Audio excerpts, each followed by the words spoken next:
1 minggu sebelum raya, saya terlupa nak sediakan penyeram automatik. Saya dah pergi ke beberapa kedai dan susah nak cari timer penyeram dan sprinkler.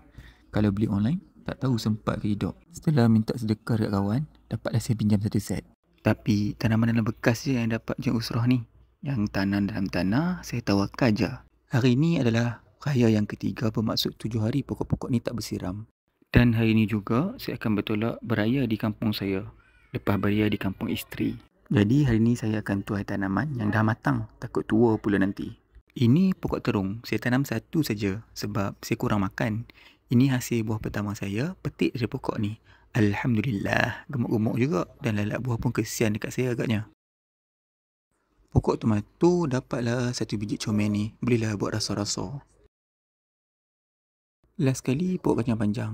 Ini pun buah hasil sulung, kalau tak memang ada support. Tapi dah roboh sebab pokok kacang ni tengah mabuk daun. Kalau fasa daun tebal macam ni, kita boleh trim untuk dijadikan ulam ataupun masak lemak. Topik tu saya simpan untuk perkongsian seterusnya. Okay, bye.